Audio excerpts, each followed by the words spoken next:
Kushayisa ka yabo. Ahle kushivele wenzito yakho ke.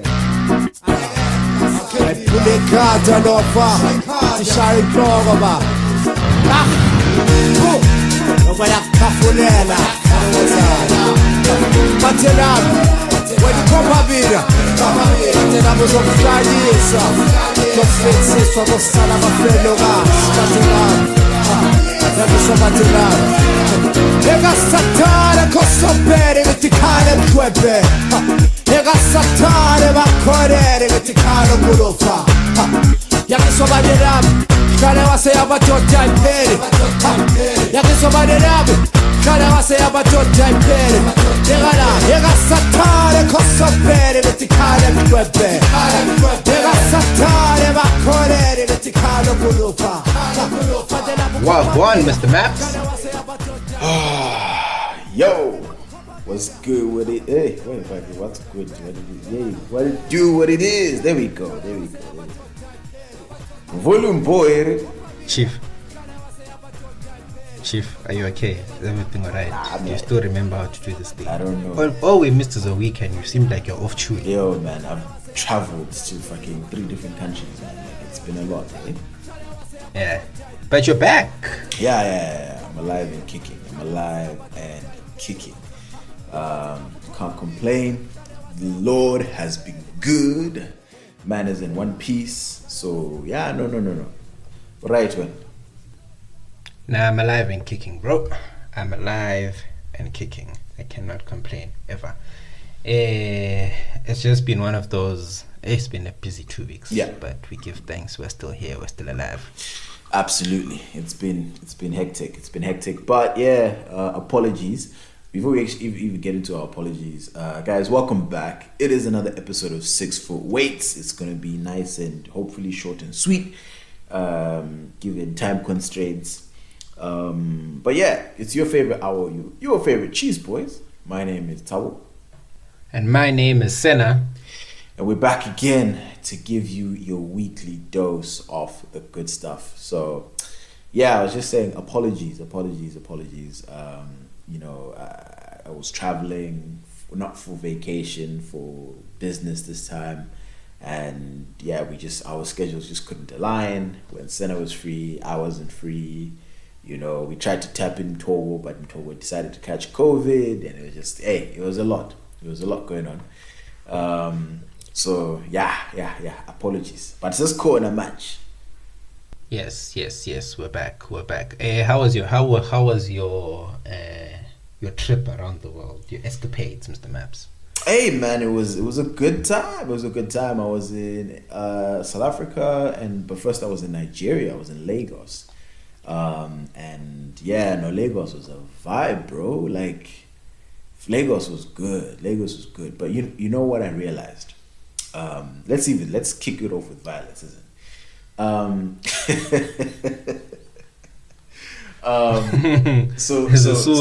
I mean, again, it's not really violent.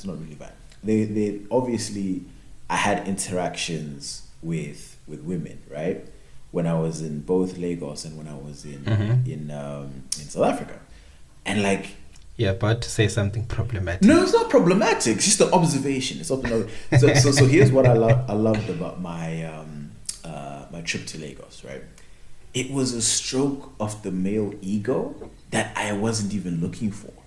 You know, it just happened, and I was just like, so there's a lot of, I would say, for lack of a better term, there's a lot of patriarchy that goes on in Lagos, in Nigeria. And I liked it. You know what I mean? Because I'm not saying I'm an advocate. I'm just saying it was nice. You know what I mean? Like, it's just one of those things at the end of the day that it felt nice. Give me one example of an instance of patriarchy that you experienced in your life. This is nice. This is good. So it just, I don't know. And again, like I said, I don't know if patriarchy was the right word, right? But it just felt like the women that I interacted with were like extra friendly, you know what I mean? Like, it was just, but not friendly in an inappropriate way, right? But like, it was just, there was reverence, there was just a certain reverence where, like, in SA, his hands are giving you mad attitude. I'm like, ma'am, I'm, trying to get a service, right? Or whatever the service is, whether you're a waitress or whatever, who knows what it could be, right? But it's like, I'm expecting you to be cordial at the very least. But it's like, when I'm paying for X thing, right? And the feeling was different, right? And it was just like all these, like what can I say? Unexpected compliments out of nowhere, bruh. So like I was walking into this hotel the day I was leaving, and they have these, the X-ray scanners for the bags, yeah. So in every hotel they have them. You have to scan your bags through, and then you just get them on the other side. So I put my bags through, and then the lady who was working security there at the hotel goes, good afternoon, sir. You're welcome, sir. And I'm like, oh, thank you. So the hotel I was at is attached to where the private airstrip is in Nigeria. So where people, when you go to catch the private jets, there's a hotel right there. So all the mbingas that catch, that fly private, they pull up. So she looks at me and she's like, oh, you're welcome, sir. Are you, also on a private jet as well? And I was just like, but she said it with so much conviction. I think she said like, which private jet are you on? Or something like that. But like, she just assumed I'm a private jet nigga, And I was like, oh. I just felt like, it felt nice, It felt nice. And like, I'm just there like, I really wanted to answer her. I felt like me telling her I was not on a private jet was going to be disappointing. Yeah, well, I didn't want to break her heart. Like, it really felt like by me saying I'm not on the private jet, I like 50% of me was like, just lie. And I was like, no, I can't lie. Yeah. So I looked at her, I was like, oh no, sorry, I'm just here for lunch. And she was just like, okay. And then as I'm picking up my bag, once it's come through the item, she goes, sir. I go, yes. She goes, you're very handsome. And I was like, oh man, it's like unprovoked, dog. Unprovoked. I'm just like, you know what? Like that's just nice. It just this flattery that just is, there's no point to it. It's just in J. She didn't need to say it. She did say it, So just the way that it was, I was just like, there were a lot of these interactions. I'm just like, you don't need to be this nice to me, but you just are nice to me. It just felt nice. That's why I said I don't think patriarchy was the right word, but the feeling of it was very, I'm really happy to be dealing with you type of thing. And it was nice. It was really, really and nice. If I say Funa, then what? I mean, maybe, but it didn't come off that way, like it was just, oh no, she's really nice, So it was a good time, obviously juxtaposed with South Africa, it was a completely different situation. But like in Lagos, even, like it's definitely one of those things where obviously the hotel that we were at, there's a lot of hands who are hustling, isn't it? Who are trying to get themselves a baller. So they sizing up niggas. Then obviously if they realize that this one is not from here, they assume what? Really mad. So I understood why those ones were nice and shit like that, right? But like it's literally with as much shit that happens in Nigeria, yeah, it's the least transactional feeling, right? So like in I'll give you an example. In SA, right, I think it seems, when you see those interactions, they seem much more I'm here for the money type of thing. Like it look like if the Han is a lifestyle Han, it's more of baby infuni mali yako type of thing. It seems that, I'm not saying it is, but it seems that way. Whereas in Nigeria, you don't think they have you don't think they have a what?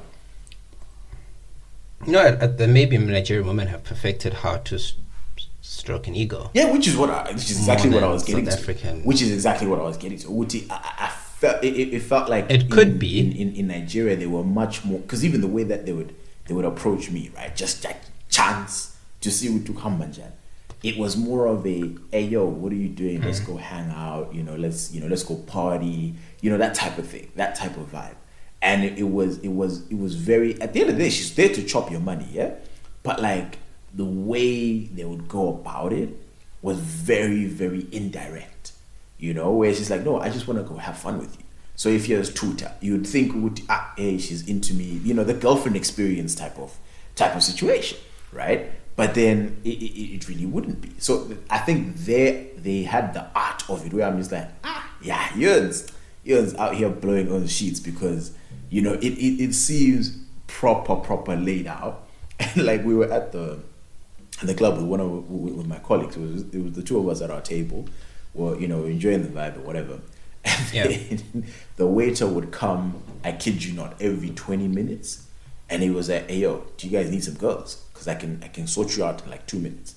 Just tell me what to funu and point at them and I'll bring them to the table. It's probably a highly competitive market. I think so. In Nigeria. No, because also another thing. Remember thingy. You know, I last point. I tweeted Uguti Kona, you know, I'm starting to see why Osisi to like Nigerian men, because there is money in Nigeria and Nigerian men want to spend money. You know, like it's a different attitude. Like these niggas are here to ball and they're not even here to play games, bro. Like it's a different level. So now, obviously, if you now have, you know, Mbali, and Mbali is used to the Senamisos of the world, then Mbali meets up with Damilola, you know, and Temitope. And Mbali will feel like her mind has just been blown, because these niggas just spend money for the sake of spending money, bro. They'll go and, hey, let's get, you know, 6 hennies, and these hennies are costing freaking what, 4,000 rand each in the club, you know, and they'll just buy them for the sake of them, buy champagne and buy this and buy, and I'm like, what's the point, guys? Like, we really don't need this much liquor, but they just buy it. And you, all right, cool. How do we, you know, I'm like, how do we split the payment? What do you guys want to do? Nah, don't worry, I got it. One own in the squad, I got it. Konapa, I kid you not, about 50,000 rand, 60,000 rand has been spent in one night, if not more. And that's big money, bruh. It's for me when close it up on Kwaiza boy, still bruh. These ones look at me and like, right, my poster, this is your share.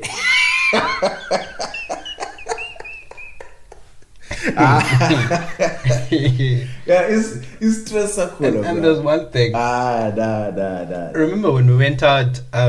Remember when we went out here in CT with my youth? I won't mention his name, but my youth.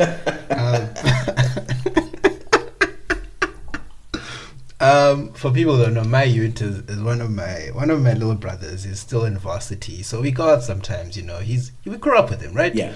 So obviously, when we do stuff, I don't want to leave him behind because he's still a boy. Yeah. But we understand that he's still studying. He's in front of school. So he comes one of the nice in front of school, right? So we understand that we can't put our obligations. A invoice. So the bill comes this one day. The bill comes this one day. I think it was that Thursday where I got really like.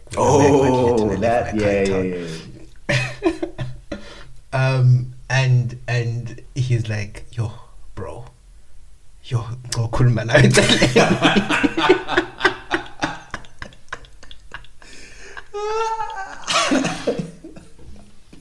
think at that point he'd spoken to you. I don't even remember.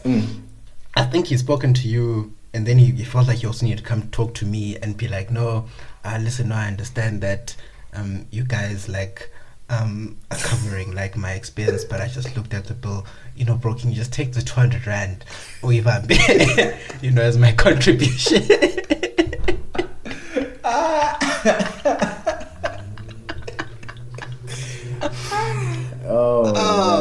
And I was like, no, bruh, it's fine. You know, your day will also come. We'll also be like, hey, my G. Yeah, no, it's coming. Can you buy us this round? Yeah.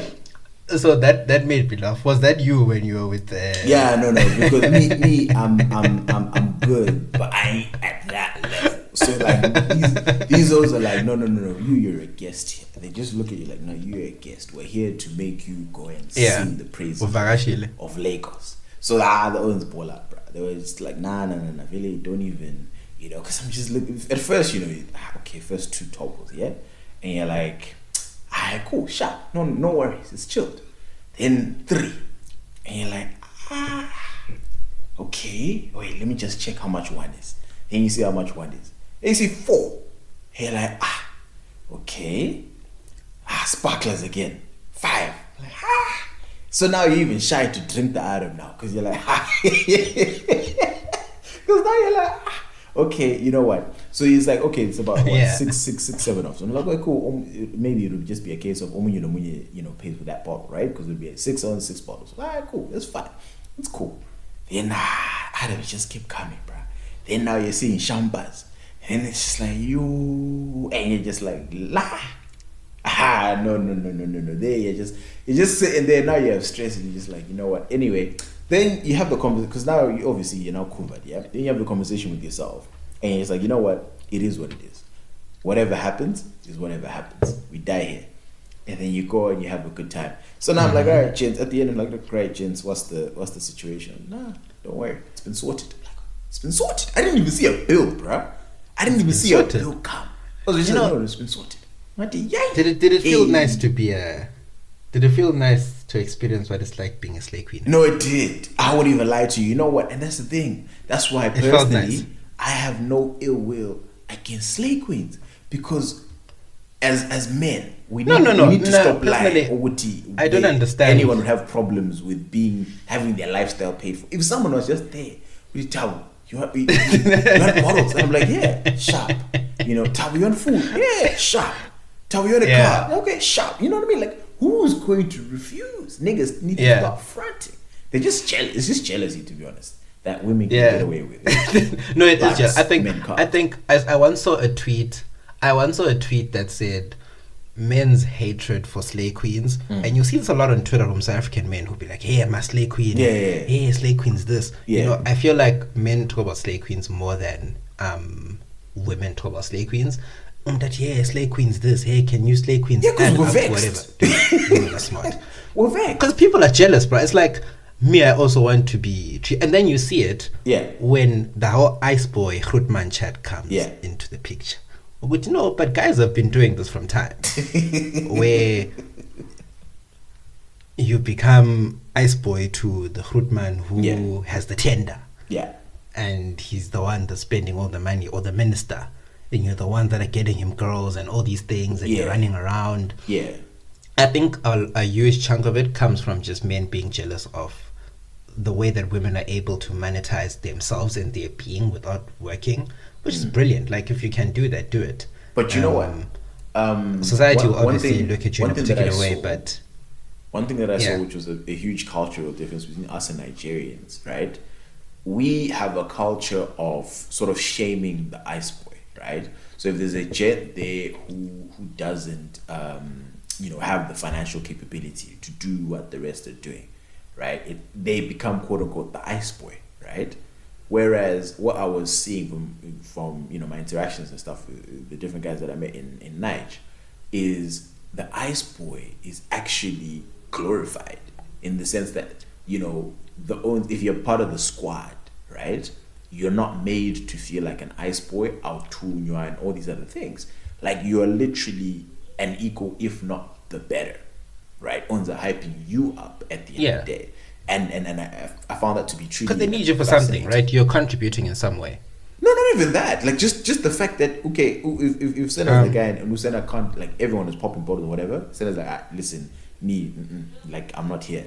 Like, the way that you would be embraced is the same way that the other guys who have the money are embraced, and you're not feeling out of place. Like, you literally are on the same level, if not higher. Whereas Tina back home, the ice boy Adam is like, there's so out of our way. It's almost like humiliation-ish. Or whatever. In Niger, tumela ice boy abafaz. You know what I mean? Like, they'll be like, no, this is my guy. I want to make sure this one has a good ass night. So they'll be like, hey, you. So it's that whole, I want to make sure you're okay, you're taken care of. Because I understand where you are, and we want to make sure you're good. They literally want to make it the night of your life. Like, they make it a point to be like, right, you've never had ace of spades. All right, sharp. We're getting you an item of ace of spades, and it's yours. And it's like, I was like, yeah, this is really dope, man. Like, I like the way that, type guys like that are treated, because so also the other thing in Nigeria that I learned was that it's very service based. So you know how like in SA there's that criticism with someone will be a waitress but got food. You know what I mean? They became a waitress because of circumstances and whatever. So you can kind of tell this person low key has an attitude, Whereas in Nigeria, like if there's a waiter or a waitress, they are literally fulfilling and even going above and beyond, where it's like you have to tip them. You deep down in your own heart, you're like, no, I have to tip this guy because he's literally doing the most. Like, hey, I need another drink. Person like runs for their life, bruh, to get you another drink. You need some ice? You're good. Like literally all these things where it's just they're there. There's people who are there, and the service literally is service, and that's why a lot of these guys will get tipped like proper, because they're actually like, they're living up to the name, which is service, right? In terms of if you're a waiter or waitress, they go above and beyond, bruh. Like it's mad. They literally go above and beyond. You're like, oh shit. And then obviously the next day I'm in SA, and it's like the contrast is is huge. It's sickening. There's this video that I saw. I'm forgotten who shared it, or did you share it? I've forgotten. But it's this guy in the club, right? He gets I think it's a girl taking a Snapchat, and in the background there's a guy looking at a bill in the club. Oh, and yeah. In the background there's a Takura song playing. I think that was an H. Yeah. She was having the time of her life. Like, bro, she was having the time of her life, and she's not bothered about the bill. It's all good. Gumnandi, fun stuff, fun times. Logo gunyai. Man called his boy over. He's like, bruh, you have to call your boy over. Kangel. Kangel isn't No, but and that's where it's important to talk about the bill first, so no one's surprised at the end. I think that's important. So to talk about it before we get into like, guys, what's our maximum spend? But niggas get happy. What are we looking at contributing? Niggas get happy. When we agree with your guys, our maximum is 1 bottle. Yeah. And then 2 hours later, Omnia Sebi's another one. Yeah. Another round. Another round. And you're like, this Calvin is the problem. I never ever like going out with the Calvin, because Calvin is a launcher, bro. And the thing is, that's how Calvin does. Doesn't look for Calvin your will consent. launch you, yes. He doesn't look for, when we're at a I'm like, alright, cool. With the number of us that are there, you just see the bottle ticking and you're like, two items, 3 items. Well, good. Everyone will have a good time. More than enough to go around. Man, I'm seeing. Who orders champers? How? It's 2 items. Guys, like, and then at the end of the day, now you're seeing the building, like, guys, we didn't need to do all of this. Konapa, the club closes at 12. And, it's clear at the 11. items, bro. So 11, you have to start settling the bill. It's clear the items. No, there's too many people that are drinking for free there. That's the Muntu Nata Mahara. Is a problem. I've seen it. Muntu Nata Mahara, we are super, bro. There's also be beachering. Half the glass would be straight Henny, bro. And I'm just there like,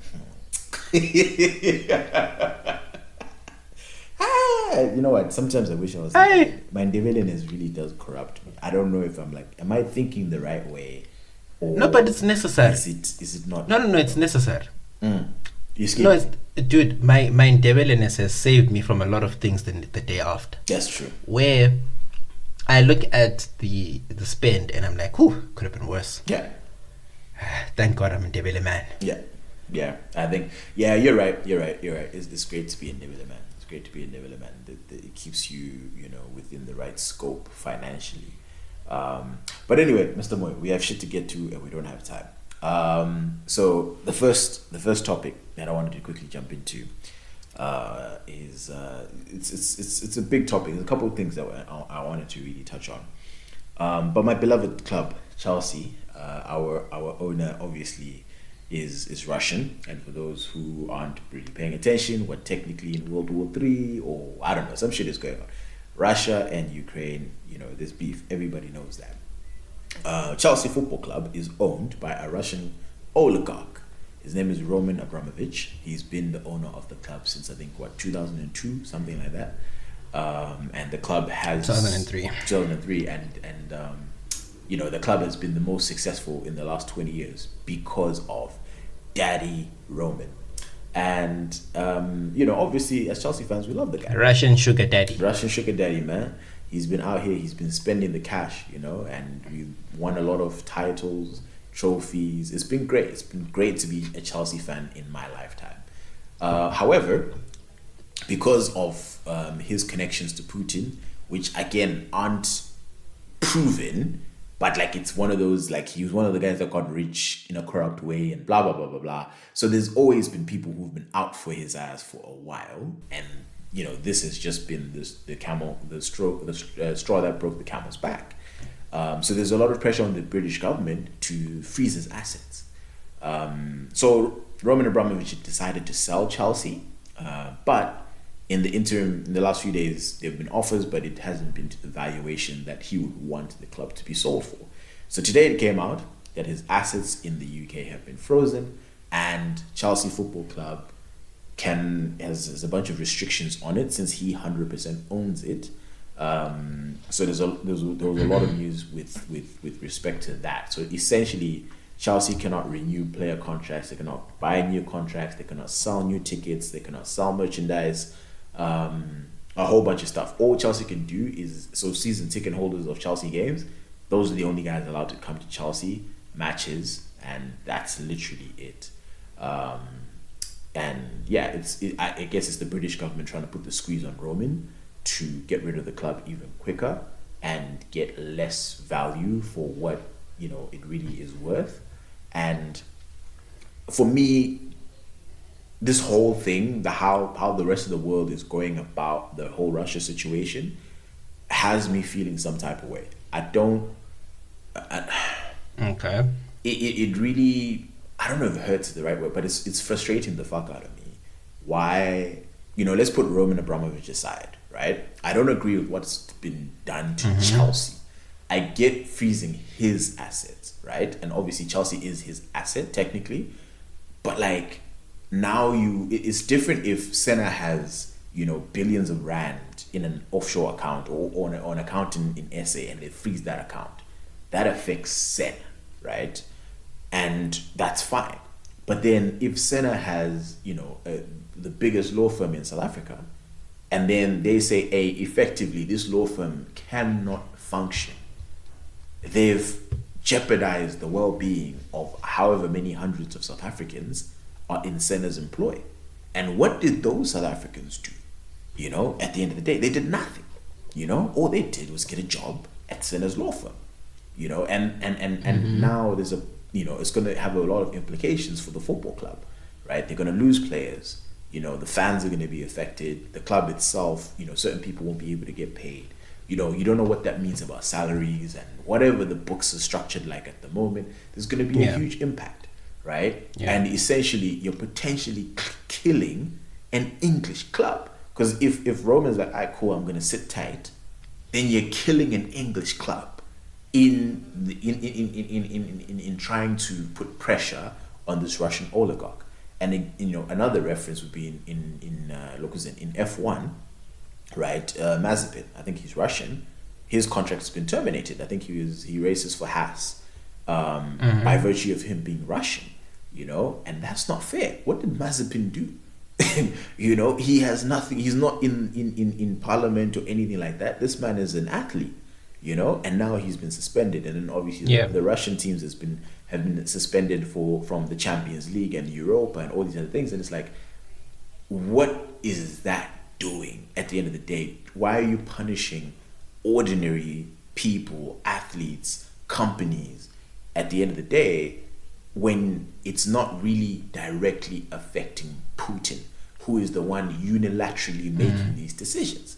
I really don't like what's going on to a lot of people around the world, where it's like, because I can imagine if they put sanctions on Zim, now ones are hungry, ones are suffering, where it's like, yo, we're not ZANU, bro.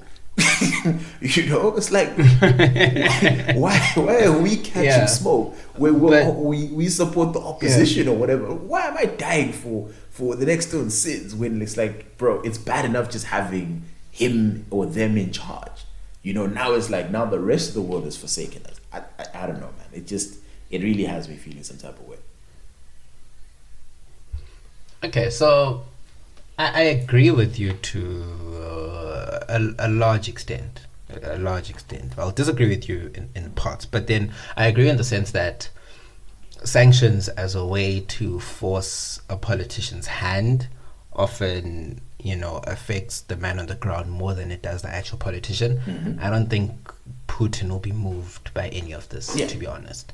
Right? It's like sanctions on ZANU-PF. They affect the ordinary Zimbabwean more than it ever did Robert Mugabe and his children. Literally, ZANU kids had sanctions all over the world, but they will still come ball out on Instagram and show us over TV and shit. They're living life, right? So, in that respect, I agree with you. I also think it's very hypocritical for the West to all of a sudden decide, I think I've said this before, for the West to all of a sudden decide they're going to stand up and take action against Russian businesses, whereas we still have many regimes that are doing the most out here. Israel and Palestine. We have the USA in Iraq, the UK in Iraq. So it's hypocritical in the sense that they're clamping down on Saudi, Abramovich now. However, in the same light, what I do think is maybe it's an agreement, also in disagreement, but I think this just exposed the failure of these guys to act in the very beginning. It's not like we knew that we not like we thought Roman Abramovich was a saint when he bought Chelsea. I think all his associations with Putin, his corrupt activities were in the news. It wasn't a secret. It's not a secret. The moment you let him start doing business in England, him, the Abu Dhabi group, the Saudi Arabia guy that just bought Newcastle now, the moment you allow sports washing in sport, it becomes very difficult for you to turn around later. It's an obvious thing, right? You let state-owned or state-affiliated people run football clubs. It's highly predictable that they will do something which your country doesn't like, which your foreign policy doesn't, agree with, and you'll have to take action. So then what I'll say is, in the first place, he shouldn't have been allowed to buy Chelsea. Okay, I can agree with that. I think that's my take. Because to act now almost seems as if, well, this is the ultimate thing. Because if you actually read the updated sanctions list, I think I read it sometime this afternoon, they're citing things from way back. It's not like they're citing his involvement in the Ukraine which is so dumb. Conflict. They're citing things from how he got his wealth and his relationship with Putin, which is before he even came to England. And people knew that when he came. Why is it a problem now? Why is it a problem now? Why is it a problem bring now? Up receipts now? You shouldn't have let it happen back then. And fine. What's going to happen now is, so Chelsea at this moment in time, from what I read today, they're not allowed to buy players, sell players, or they can sell players, I think. They can't buy players, they can't renew contracts, they can't sell tickets. So unless you're a season ticket holder, you can't go watch Chelsea at the Bridge. They can't sell merchandise. The sponsor, 3, that sponsors the shirt, they pulled out today, so they won't be on the shirt anymore, probably until for the foreseeable future. And what it means is financial ruin unless government, amends the license to trade. So Chelsea at the moment in time is trading under a license from the government. That's just allowing them to do certain things. Which again, why destroy a British like club? Like it's your own dog. No, they'll argue that they're not destroying the club. So that's why they're saying we'll grant you a license, just as long as affiliations with Abramovich are cut. Yeah, but then at the end of the day, he hasn't been able to sell the club before that happened. But the club still needs to function though, because if you're saying you can't buy and sell players, right? You can't sell merchandise. Where's the revenue coming from? Because the revenue, if you're saying season ticket holders, that revenue's already come in, right? It's done. The season tickets have already been paid sold. for it. Yeah. It's a debtor, right? So once you buy a season ticket, the club owes you a performance, which is to let you in to watch the game. Exactly. So that money is already with the club. Exactly. That's been paid for. It's been paid for. So you're effectively choking the club. And you're not necessarily choking Abramovich, who has... It's not like all his money's in the UK. There's a certain portion of it that's in the UK. So he could literally poker face. He can afford to poker face. And guess who's suffering? The club. True. It's not him. But they'll argue that he suffers in the sense that he was making money from Chelsea in a way, right? So the club itself was running at a loss because of loans that he was giving to them. So when you look at the Chelsea balance sheet, it was probably always at a negative. I stand to be corrected. I'm not too sure. Like, I'm no expert in these football finances and whatever, right? With but the, loans loans aside, was good. But not as good as they could have been. So the loans were meant to bankroll large purchases, right? So if you're going to buy an expensive player, obviously Chelsea's not generating that money. The stadium's still pretty small, and the commercial deals will only take you so far. So maybe to that 100 million to buy Lukaku needs Roman to write a check, and say we're loaning you this money to get Lukaku. So in that sense, in the sense that it's a loan, you'd always think that it'll be paid back to him at some point, because it's there in the club's books. The problem then becomes the government will look at that and say, okay, no, Chelsea owes Roman money, he owns the company, we're going to freeze his assets so that he doesn't get a cent from any dealings that Chelsea does at this moment in time. Because who's to say that the money that Chelsea was generating wasn't used to channel and clean his money? That's why they'll say, okay, no, let's freeze everything.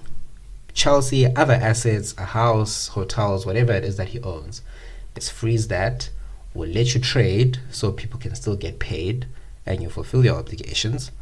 But ultimately, because we want to make sure that this Russian guy is not benefiting, we are going to restrict certain things.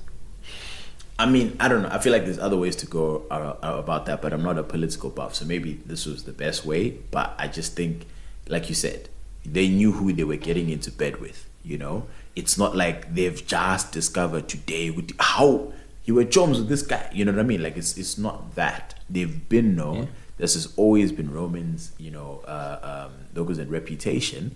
And I just think it's laughable at this point for them to and again we won't even get into the whole when it was Black Lives Matter. They were like, no, hey, why are you putting politics in sport?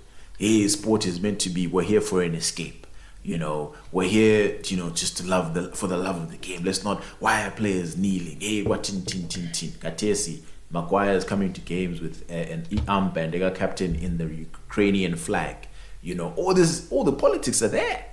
You know, all the people are speaking up, people are being asked questions, and everyone all of a sudden is on board, you know? And I'm just like, oh, so now let's sit at Sibili, you guys can stomp shit out, you guys can act and have brutal consequences, but you pick and choose where you want to actually, it just depends.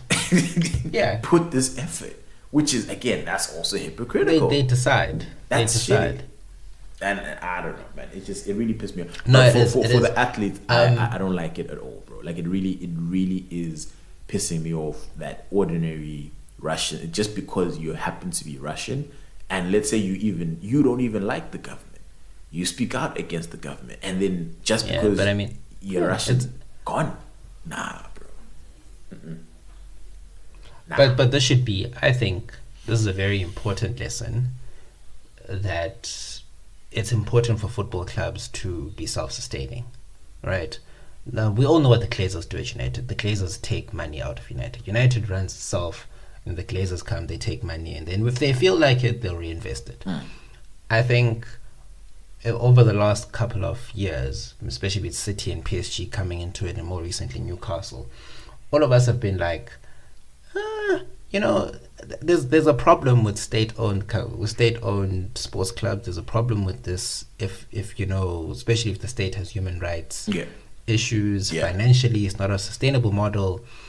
I think it's a lesson to learn that I think Roman over the last 20 years could have, and I think he tried, Shim, made Chelsea a more self-sustaining thing where he's maybe a shareholder, not an owner that's just donating funds and all of that. And I think in that way, what you'll have is a club that runs itself, and then Chelsea would be minimally affected by this, because I think football has to be sports, and football have to be sustainable. It has to be able to function outside of the political realm, which is difficult, but I think you can see the dangers of sports washing now. I mean, I don't know how long this is going to last, to be honest, because I think it's too severe. I think someone has to blink, either the government or Roman. And, you know, again, the government will blink. They have to. They'll let the sale go through. My only concern, no, not concern, I really couldn't be bothered. My only sort of thought is, I think for Chelsea, and I don't know how you feel as a fan. My take is, you guys have been blessed to have Roman, in the sense that it's not enough to have money as a football owner. Man United have money, Arsenal have money, Liverpool have money, but an owner who is committed to success. Right. So in that sense, Abramovich was willing to make good football decisions and get the right people in the right positions. So even if they sell the club now, it's difficult to then get a proper owner with a winning mentality that amounts to that. So, that's always tricky. It's and that's what a lot of people were scared about, saying, "Oh yeah, we can get some rich Arab." And I'm like, guys, it doesn't just work like that. Where you don't know who could. There's a lot of billionaires out there, and you get the wrong one. You have Arsenal fans, but they're going through it. You know, again, United fans as well. Like, it's like, you know, if you have the wrong owner, and one thing about Chelsea fans, like, everyone was gutted when Roman announced that he's selling the club. We were all like, fuck. There was no one who was like, oh yeah, this makes sense. Yeah, what team? You know, every single Chelsea fan was like, fuck, man. Because, like, this guy genuinely wanted the club to be the best club in Europe. You know, you could tell, no, you know what? It's almost as if the club was bought by a fan, you know? And that's that as fans, a lot of them are very, very, you know, grateful for what Roman has done, like, to the point where, you know, some fucked up shit happened. I think what game did we play recently? Did we play Burnley? I can't remember. One of the Premier League game over the weekend.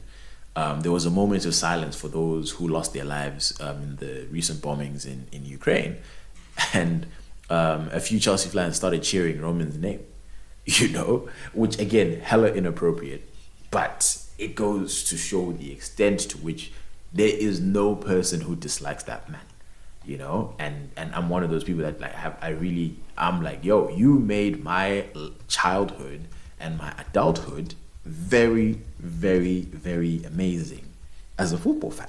It's been great. Other clubs have been going through it, but for the most part, I've been a happy camper. You know, maybe the dark days are now ahead for me. It's time for me to go through that, the tough sledding. Who knows? But yeah, I don't know. The sports washing, this whole thing. It's peak. It's peak. Obviously, we'll talk more about it as the weeks go on, because I'm guessing it's still going to be a developing thing. But yeah. No, Mr. Moy, it's a lot. Me, I'm pissed. I'm really sad for people that are, just because they're Russian. Like, it's not right, bro. Let's not do these things. God, it's fucked up. Let me see. Oh yeah, I forgot to mention one thing, bro. When I was at Groove, when I was in SA, I was chilling with my boys, and, like, at two different sets of girls during the night came over to our table to ask who could pay me up. And I was just like, what the fuck? Like, literally, one chick came up to me and she was like, can I smoke the hub? And I was like, what the fuck? Bro, like, you don't even know me, dog. it's like, I was like, this is what we're doing. Like, I'd never had that experience before. I was honestly shocked, bro. I looked at my friend, I was like, Kadi, Jiggy. I'm trying to see what was Ian what's the issue? Is the I'm trying to understand why someone would randomly, do they think that just because they're girl then I have no clue. Entitled to? I was so shocked. Like, she literally pulled up and I was like, does she know me? Like, you know what I mean? Like, in my mind, I'm just like, Kadi, what's going on? And then she was just like, no, I just want to have some hub. And I'm like, ah. And then I almost got into this is dramatic, into a fight, but not really, right? But there was the table that we were at. There was another table where two girls were sitting, and they were directly like behind me, right? So I couldn't see them, but I knew there was two ladies behind me, right? And apparently, one of the girls at that table, so men would obviously come to hit on them, throughout the night, and apparently what she was telling the dudes was that I was her boyfriend. That's what she was telling dudes. So when the dudes would come and sit down at their table, she'd be like, oh no, that's my boyfriend over there. And then one of the guys kind of came up to our table and he's like, how? When did? I'm like, so I'm kind of like, what the fuck? He's like, wow, yeah. And then I'm just like, so I'm not looking around like, where's my wife? So I'm like, what? Baby, I left her in Dubai. So now I'm shook. I'm like, how? And then I'm like, what do you mean, dog? And then he's just like, and then he points at his hand that was behind me. And I was just like, so now I looked at the chick and she looks embarrassed. And then I'm like, no, I was like, oh, come on, manga. I'm like, yeah. So how? And then he looks at it, like, where's this? Then he walks away, right? So now I'm looking at this, I'm like, what the fuck is going on? And she's like, no, okay, no, I'm sorry, but like, I've just been telling all these men that are coming to hit on me that you're my boyfriend. And I was like, bruh, what if some nigga got pissed, and it's just like, all of a sudden I'm in a fight, I don't even know what I'm fighting for. And I'm doing sugela, bro. And it's like, essay here, bro. Like, niggas have guts. Yeah, and I was like, bro. So I was like, nah. I was pissed. I was like, nah, don't do that shit, bro. Like, figure out your own shit. Because I was shook, bro. I was proper shook. Which is interesting. So, and genuinely, so do girls find it easier to reject guys if they say I have a boyfriend than to just say no? I've heard some say that men are super persistent, borderline, so they just want it to end as quickly as possible, and niggas. Yeah, I was about to say that, and then they can't say a simple no won't suffice. I guess men won't accept it. That's the word on the street. So I guess we're suffering for our sins, one way or the other. But anyway, moving on. You wanted to touch on. This sounds so wrong. You wanted to touch on kids at complexes. You gotta rephrase that. Senna, you wanted to touch on kids at complexes. Gotta rephrase that. Rephrase. Okay. No, man. So obviously, man's now an adult. I live in a complex, as you know, and I saw it was a post actually a few weeks back, but obviously we didn't record last week, so I think it's still in the back burner of lists and topics we're supposed to discuss. And this person was like, kids at complexes are annoying because parents can't keep them under control. They're loud, they make noise, they run around, and they just generally don't have that decorum, right? And there were people going as far as saying, yeah, kids are annoying, kids must be banned from complexes, and blah, blah, blah, blah, blah. And I want to get your initial thoughts on this, but my initial thoughts was, and this goes to everyone who lives in a complex and is very uptight, and if you live in a flat or a very close home dwelling type situation where your neighbor is a stone throw or arm's length away. I feel like once you live in such a setup, you forego a huge significant or a huge portion of your right to complain. Yeah, that's true. Like I can't help but think Uguti. So if I move into a complex, right, I can expect Uguti, my neighbor, might make noise from time to time. Yeah. I must accept that. It's a community. I must accept Uguti, my neighbor might have kids that are loud and ratchet from time to time. Yeah. I must accept that. And similarly, those adults that are parents must accept Uguti from time to time. I might have a braai with my boys. Yeah. We might play music, make noise Yeah. from time to time. They must accept that. What I don't get is Uguti Mundu wanting to take estate living and bring it into a complex or a flat or an apartment. It can't work. Yeah. Right? If you wanted those rules, then go buy a house in Stellenbosch by an estate where neighbors a kilometer away. I agree. I feel like it cannot be Uguti who are now so uptight. Yeah, I don't want kids. I don't like kids. Yeah. Running around, they make noise, barasa. I'm like, no, bro. What do you want them to do? We're all here, and yeah. And this happened to my friend. This happened to my friend here in Cape Town, where his neighbor changed his Wi-Fi password to Uguti number what his apartment is making noise again. And I'm just there like, my guy, yeah, literally, it's like if I live next door to Tabo and Tabo's making noise, I change my Wi-Fi name to Tabo's making noise again. That's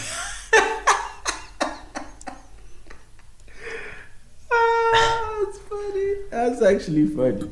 That's fun. And in my head, I'm like, my guy, and this goes to everyone who lives in a close-knit dwelling. If you can't move out and you can't go live in an estate or a yard or whatever, then you must accept it. Yeah. You must just be fine with it. Yeah. You can't complain. Chia, move out. Chia, bruh. Yeah. Move out, go live somewhere else. Agreed. Anyways, rant over. Yeah, no. I don't have much to add to that at all, because I agree with everything. That's because I've been subject to 2 noise complaints, which... Yeah, but your noise complaints have been a little different.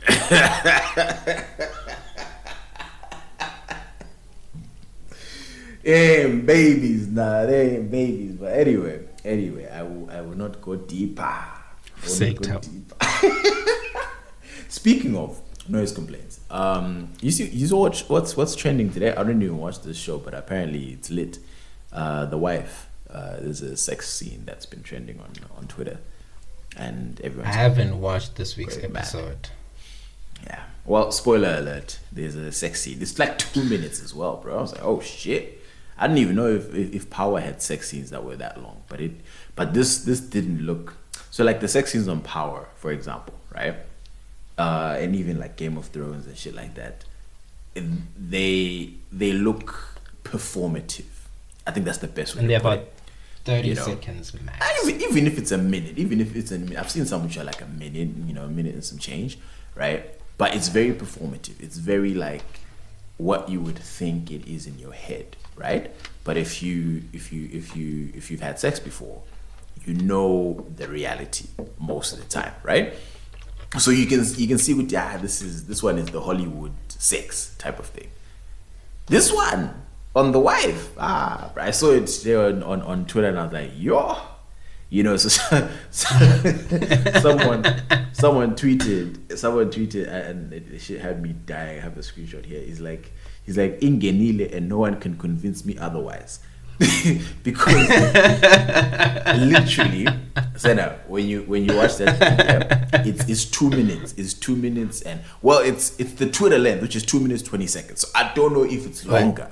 I don't know. So Tabo, wait, you haven't watched a single episode of The Wife, but here you are giving me a spoiler. Hey, I've been watching it, right? listen. So when but you seem so well versed in this one scene. No, because hey, bro, it was deep, bro. It was, and I was just like, how, come on, Jan. So like I was, again, because like, I'm thinking it's a sex scene on a TV show. It really can't be that deep. And the whole time I'm like, hey, bro. Again, there's no, apart from breasts, there's no other explicit parts that are shown. But I literally sat back and I was like, nah, these are rounds. I was like, nah, these are rounds. There's no, like, there's acting, and I know the quality of South African acting. That's another thing, right? The South African acting has a ceiling. It has a ceiling. This, nah, bro. I'm pretty sure that they were smashing. Like, once you watch it, we'll come back to this next week. We'll revisit this. The funny thing is, so yesterday, because Kanye Bao, I'm pretty sure you're going to be convinced. Yesterday, Kanye Bao tweeted Uguti she's been disappointed with what they've delivered in terms of season 2. And that the passion it was very cryptic. I was like, this is very strange for an actor to say. Because actors will never admit to Uguti they're getting a series or something wrong.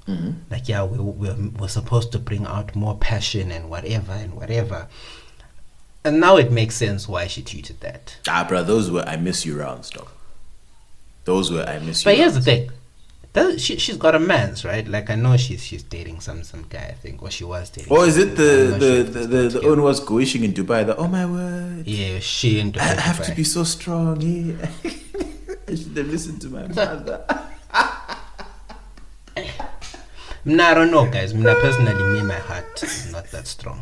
No. And that was the other part of the conversation, which was, hey, bruh, if because even if there's no penetration, bro, like, Johan is still getting her cheeks clapped, bro. Like, I know, Shep. Even me as a kiss 12 hours when me is pretending to get married on TV, I'm like, guys. No, because even making out, right? You're acting, but the kiss is a kiss. It's not like it's not a fake kiss. Rather call me insecure. Absolutely. I'll take my L. CBD. Yeah. Call me insecure. Call me unprogressive. Yeah. Right. Yeah. There's peace in my insecurity. No, but you know what? So it's since I just brought up the whole thing with you, like, the kisses are real and they call it acting. Anyway, again, like I said, we'll come back to this thing after you've watched the episode, and you tell me if you don't think that was rounds, because that was 110% in my opinion. I'm like, nah, bruh. They said in 2 minutes, bruh. 2 minutes. No rounds. No. Those were rounds, dog. That wasn't sex. Those were rounds. And I was like, yay. Yeah, ne, gunzim. But so the other thing that I wanted to quickly touch on in terms of this topic was kind of like, so if you had a scene like this, right, on a show like Power or Game of Thrones, or these are the shows that are explicit like that, the reaction to that sex scene, if it's a hot sex scene, people talk about it as a hot sex scene, but like the reaction online in South Africa, or the people who watched the the wife, was kind of that shaming reaction, where it's like it's trending because it's like, oh my god, can you believe it? She's naked, and what, you know what I mean? I was like, it just felt off. It wasn't an appreciation. I feel like with these other shows, if it's a great sex scene, people talk about it in terms of, oh, it was a really hot sex scene, right?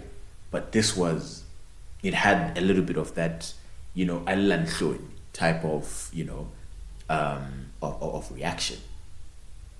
That it had that kind of a, sorry, repeat. I'm saying it had that Alanhloni type of reaction. Of course. Really, it was Africa, bruh. We're still.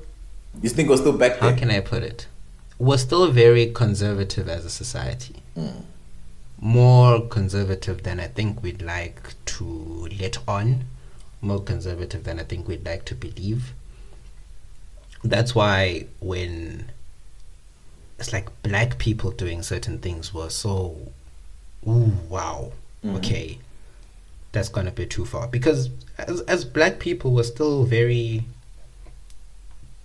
how can it, not I won't say backwards, but we're still so firmly rooted in a lot of anti-progressive moral,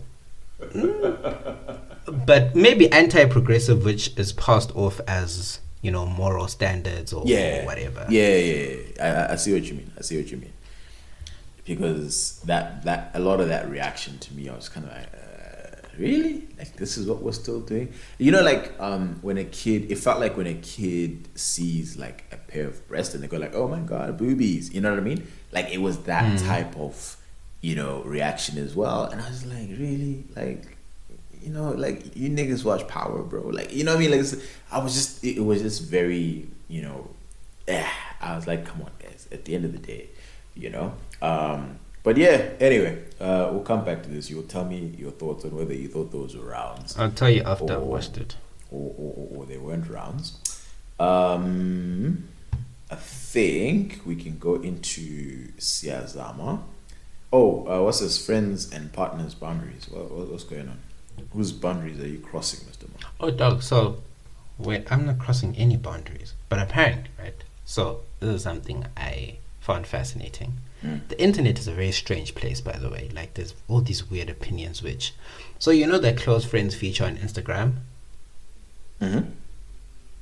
Yeah, so, as girls, but you can't have someone's boyfriend there on close friends. Really?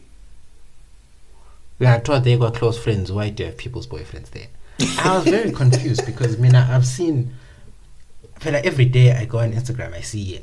close friends content, and it's never anything to write home about, to be honest. It's literally just, I don't know, people just most of the time I ask myself, again, why you're making a meal, why is this top secret, who are you hiding from, like you posted a selfie.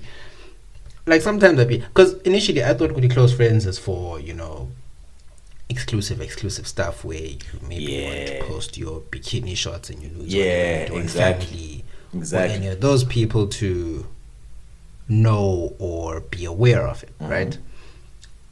I've slightly skirty. Next thing you see that and you're like, this is just close friends of you making a pizza. What's so controversial about this? Yeah, I'm like, nigga, you're making dinner, bro. Like, why do I have the green making flag? dinner, bro? Like, why is there a green circle around it? But anyways, shout out to all the people that still leave me in their close friends. I still get a warm feeling of, okay, you trust me with that information. No, when it's serious things, but, I'm like, well done. I didn't know I was packed inside, but I appreciate it.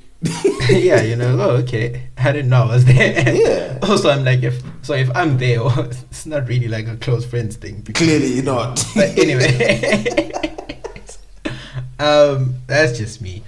But anyways, Mati Tabo, you can't have other people's boyfriends there in your close friends, which made me think, what are other people posting on their close friends? Because it seems like me and my listeners are letting me down. Clearly. The content is not good enough. No, because it was a whole discussion on Twitter Tabo. Like, it was literally, I think there was even a space open to you can't have someone's man there on your close friends. It's not having boundaries. Why is my partner there seeing your close friends content?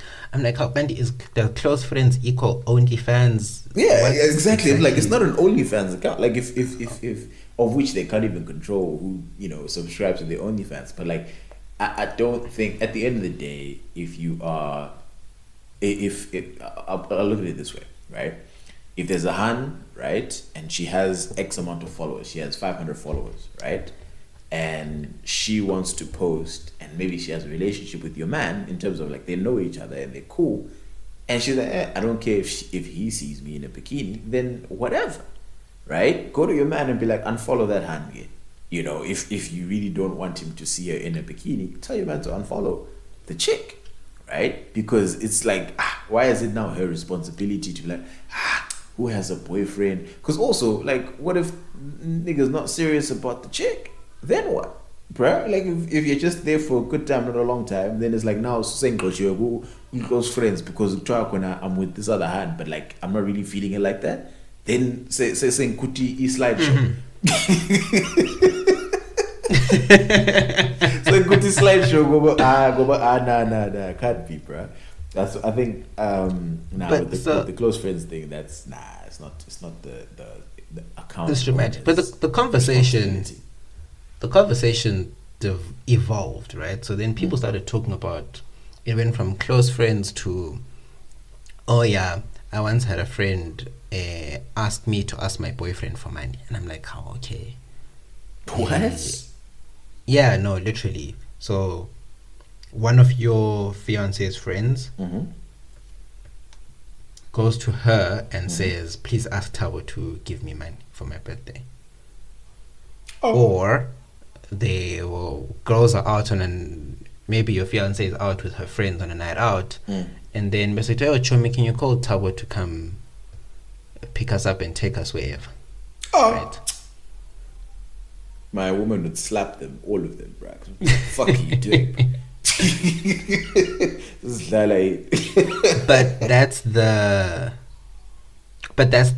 thing, right? That's the ultimately that's where all of this is, right? That's where the boundaries chat comes in. What are your boundaries with your person, with your partner, with your person's friends, right? Can they ask you directly for stuff? Do they need to go through the friend?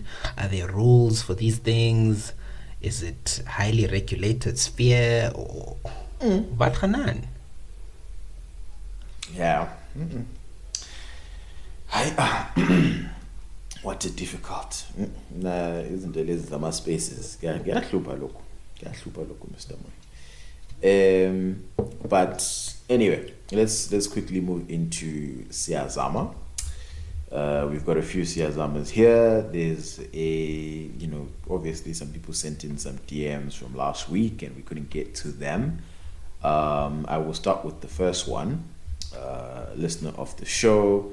So he just says, hey my gents, scrolling through the TL and came across this wild thread. Might be something to make the list for next week's podcast. We appreciate Baba, the GPS. So the thread that he sent us is, what's the most you've ever done for a man that wasn't your man?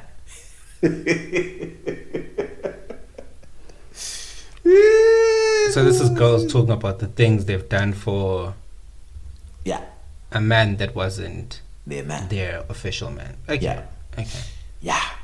Anyway, so let me see.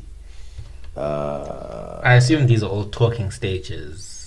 Bruh, it's some wild shit that I just read now. Oh yeah. So this one chick says, I met a random guy on a train, lent him 950 pounds.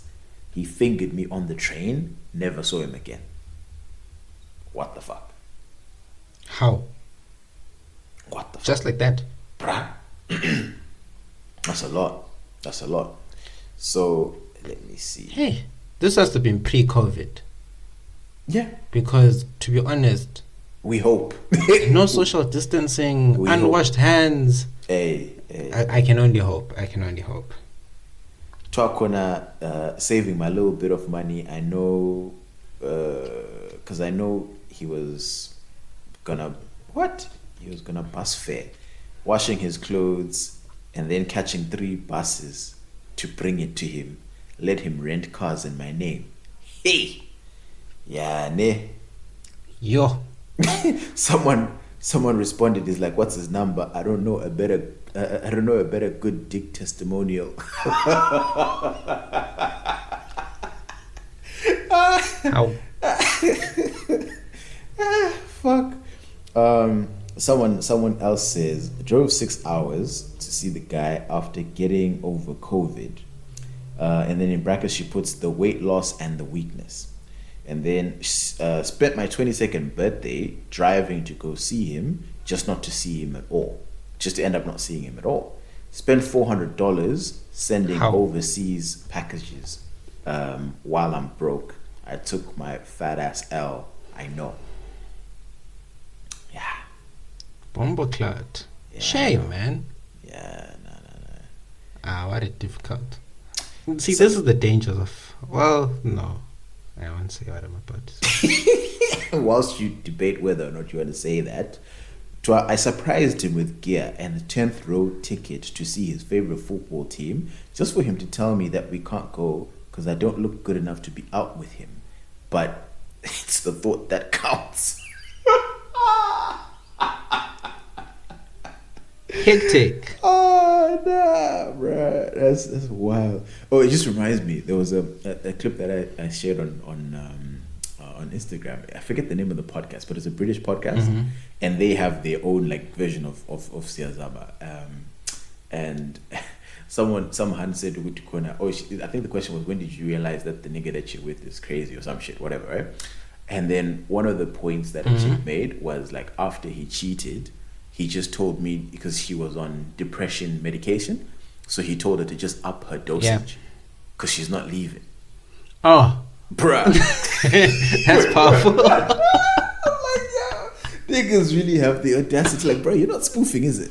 So just Future would be proud. The dosage, bro. That's hilarious. And then, oh no, this is bad. Talk when I bought him a gift and I saw it on my friend's story. Oh shit. Yeah, nah, that's wild. That's wild. And then some nigga replied Hectic. in the comments, talk when I'm about to find me a wife in this thread. Clearly, No, all bro, the because Dizzy those are Adams are there, bobotos. bro. All the Dizzy Adams. This is worse than Nat sending that strange man on Twitter. Exactly, money. No. This is 10 times worse. This is 10.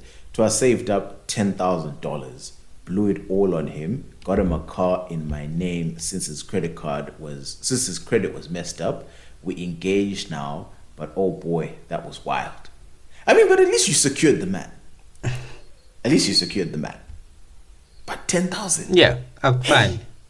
That's a lot. Yo. This is another. I don't know. These stories are really good. Bought him some Nike Vapor Maxes. I have a pair of Vapor Maxes. They're great.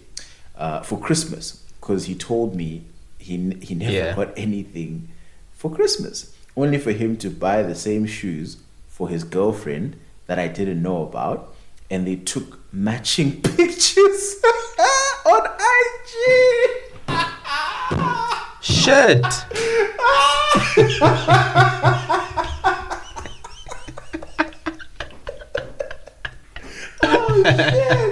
Oh fuck. That's some powerful shit. Oh nah. You know what? In terms of toxic kings, as far as toxic kings go, that's it. Levels, Baba. Levels. Yeah. Wow. I'm crying tears, bro. Wow. Thank you to this listener. I appreciate this thread, bro. Like, my God. No, that's mad. Okay, so this other chick, I'll read. Let's say 3 more. I'll go with 3 more. Hiding his gun in my purse when we got pulled over, and having them search my purse and telling the cops that it was mine so that he wouldn't get arrested, but I got into trouble instead. Wow. How? No. Yeah, Cheso Feliz on Osabanye. Yeah. Bro, Yeah. like literally dying for someone else's sins. So, you know, when I watched Tinder Swindler, I was like, there's no way this is real. But I believe it now. I believe that was a true story. Because, wow. No, to believe it, I believe it straight up. Because, I don't know, maybe it's stigmatization, maybe it's love. I don't know what it is, but sometimes, the girls, them do get dizzy. Yeah. At times via these things. Listen to this. Put money on his books when he was locked up. Again, I don't know what that means, but anyway, put money on his books when he was locked up, just to pop up at his court hearing, and one of his side chicks was there. Same guy had other females going to see him while he was locked up at the time. I didn't have a car. Like it. Yeah, shame. She should have had a car. This reminds me of all those stories where apparently girls give their boyfriends their cars to drive, and then she just becomes a passenger. And all he does is like, this is not even guys they're dating, right? Where it's like he then goes and picks up hoes in her car.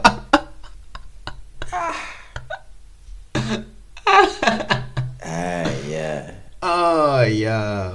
Oh, okay. So this is the best one to end it That's on. funny. This is the best one to say. Let me. I'm gonna read these three in my head, and I'll see which one is the best one. Oh shit! This is wild. Okay, cool. Okay. Okay, so I'll do two. So this is Sudesh Bagit. I bought my own engagement ring, and he was cheating the whole time. Already. That's just from the first sentence. Found out a month into the marriage. Yo, my sister. Hey. Why is she buying her own engagement ring? I don't know, dog. I really don't know what she's doing this. And then the last one I'll read. Kept his son for him overnight so he could work. Only to one day be watching him while he was entertaining someone else. Hey, mate. Ow. Nah, niggas are wild. Man's be hella disrespectful. Yeah. Wait. So this chick hyped up her story. Let's see.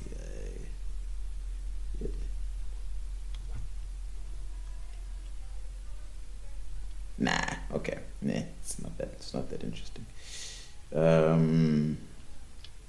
Okay. Cool. Anyway, next year's this individual says hi.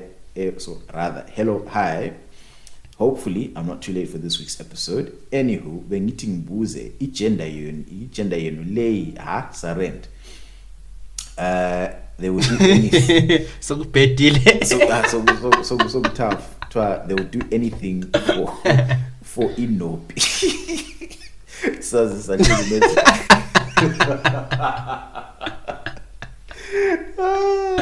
So what's the most extreme or out of the ordinary thing that you have done or know or heard of done for beans, or even just a lie for the nans?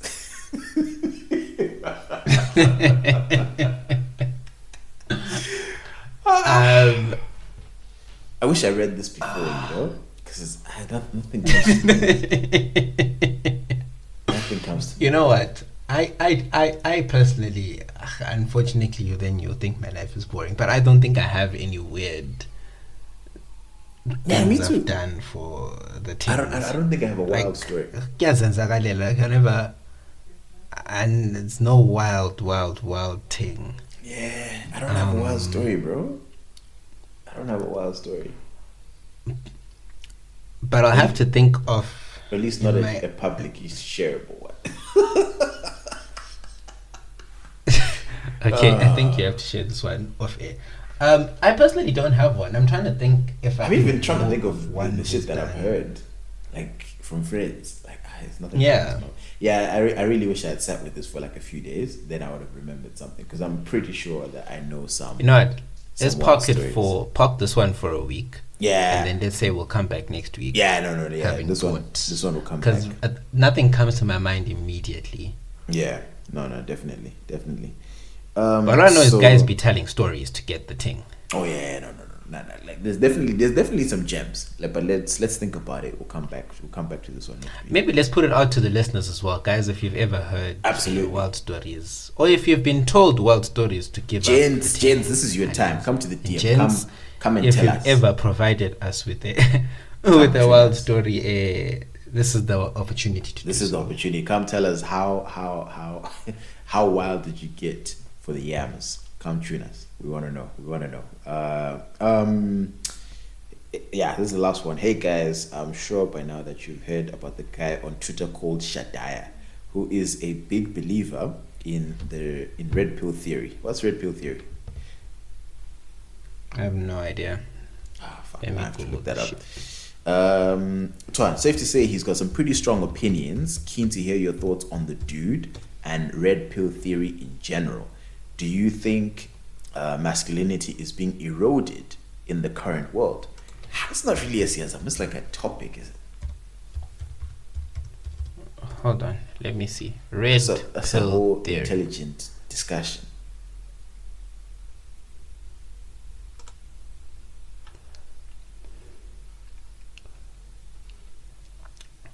Swallowing the Red Pill, a journey to the heart of modern misogyny. This is an article, by the way. The online community hosted on Reddit is where men go to air their toxic views about women. Oh shit. The Red Pill. That sounds like shit. That sounds like. But yeah, I mean, I'm familiar with his account. Like I know what his account is all about, right? It's all about misogyny. Don't be a synth, don't be this, don't be weak, women deserve less. It's that whole you're a king, these women are not queens. It's all stupid stuff, really, to be honest. I don't think I've seen anything that he's tweeted that I agree with. I mean, a lot of the shit that he will tweet is funny. I'm like, wow, I'm sure there's a bunch of Twitter heads that are just vexed every day. I mean, I feel like block that nigga for your own health, bro. Like, the shit that he'll be putting out there, I'm really like, I hope you're not consuming that and getting angry on a daily basis. Protect your own peace. But yeah, I don't agree with his. So I don't think masculinity is being eroded. I think we are evolving to really understand. Becoming more inclusive. Is. I mean, even aside from being more inclusive, I think masculinity is evolving. I think it's changing in terms of the goalposts that we had 20 years ago, 40 years ago, are not the goalposts that we have now. To be masculine now means a slightly different thing at the end of the day. And I don't think that's bad, right? I think, and that's why I use the word evolve. I think we're getting better. Like the definition of what a man is, right? When your dad was growing up versus what a man is right now. I don't think it's like, men who grew up 40 years ago are better men than, us. You know what I mean? I think we as men have a lot of learning to do